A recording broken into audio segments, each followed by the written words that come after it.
ബീബി ചെറിയ ചെറിയ ജോലികൾ ചെയ്ത് അദ്ദേഹത്തിൻ്റെ ഭക്ഷണത്തിനുള്ള വഴി കണ്ടെത്തി. ഈ അവസ്ഥയിലും അവർ അയ്യൂബ് നബി അലൈഹിസ്സലാമിനെ ഉപേക്ഷിച്ചില്ല. കാരണം അവർക്ക് അള്ളാഹുവിലുള്ള വിശ്വാസം അയ്യൂബ് നബി അലൈഹി വസല്ലം പോലെ ശക്തമായിരുന്നു. ആളുകൾ അവരെയും കുറ്റപ്പെടുത്താൻ തുടങ്ങി. റഹ്മ ബീബി തൻ്റെ മുടി വിറ്റ് അദ്ദേഹത്തിന് ഭക്ഷണം വാങ്ങേണ്ടി വന്നിരുന്നു. എന്നിട്ടും അള്ളാഹുവിനോട് അദ്ദേഹം ഒരു പരാതി പറഞ്ഞില്ല. അദ്ദേഹം അള്ളാഹുവിനോട് പ്രാർത്ഥിച്ചത് ഇങ്ങനെയാണ്. അത് ഒരിക്കലും ഒരു പരാതിയോ രക്ഷപ്പെടാനുള്ള അപേക്ഷയോ ആയിരുന്നില്ല.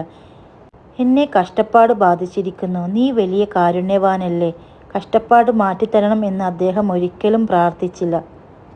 അള്ളാഹുവിൻ്റെ കാരുണ്യം അയ്യൂബ് നബി അലൈഹിസ്സലാമിലേക്ക് വർഷിക്കാൻ അള്ളാഹു അവിടത്തേക്ക് ഒരു കൽപ്പന നൽകി. നിന്റെ കാലുകൊണ്ട് നിലത്ത് ചവിട്ടുക. ഇതാ തണുത്ത വെള്ളം കുളിക്കാനും കുടിക്കാനും.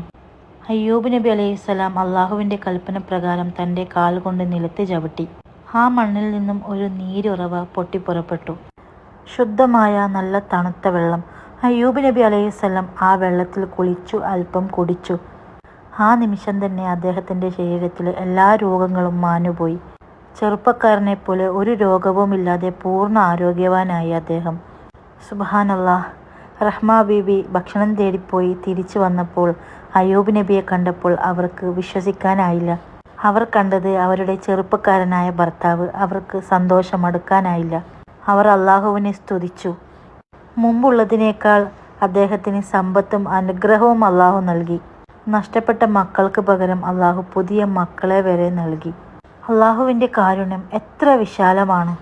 അയ്യൂബ് നബി അലൈഹിസ്സലാമിൻ്റെ കഥ വെറുമൊരു രോഗശമനത്തിൻ്റെ കഥയല്ല. അത് അള്ളാഹുവിൻ്റെ കാരുണ്യത്തിൻ്റെ, അവൻ്റെ ശക്തിയുടെ, ഒരു വിശ്വാസിയുടെ ക്ഷമയുടെ, മനുഷ്യരാശിക്ക് മുഴുവൻ ഒരു പാഠമാണ്. അയ്യൂബ് നബി അലൈഹിസ്സലാമിൻ്റെ ജീവിതത്തിൽ നിന്ന് നമുക്ക് പഠിക്കാൻ ഒരുപാട് പാഠങ്ങളുണ്ട്. അയ്യൂബ് നബി അലൈഹി വസല്ലം ക്ഷമയുടെ ഏറ്റവും വലിയ മാതൃകയാണ്. നമുക്ക് ചെറിയൊരു പ്രയാസം വരുമ്പോഴേക്കും ഞങ്ങൾ സങ്കടപ്പെടുകയും അള്ളാഹുവിനെ കുറ്റം പറയുകയും അള്ളാഹുവിനോട് പരാതി പറയുകയും ചെയ്യും. അയ്യൂബ് നബി അലൈഹിസ്സലാമിൻ്റെ കഥ നമ്മളെ പഠിപ്പിക്കുന്നു. എത്ര വലിയ വിഷമം വന്നാലും ക്ഷമിക്കുക. 2. അള്ളാഹുവിലുള്ള ദൃഢവിശ്വാസം. അയ്യൂബ് നബി അലൈഹി വസല്ലം അള്ളാഹുവിനെ പൂർണ്ണമായും വിശ്വസിച്ചു. തൻ്റെ രോഗം മാറാൻ വർഷങ്ങളെടുത്തു. എന്നിട്ടും അള്ളാഹുവിലുള്ള വിശ്വാസം അദ്ദേഹം കൈവിട്ടില്ല.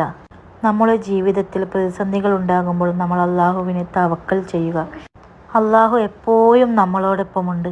സന്തോഷത്തിലും ദുഃഖത്തിലും നമ്മൾ അള്ളാഹുവിനെ എപ്പോഴും സ്തുതിച്ചുകൊണ്ടിരിക്കുക.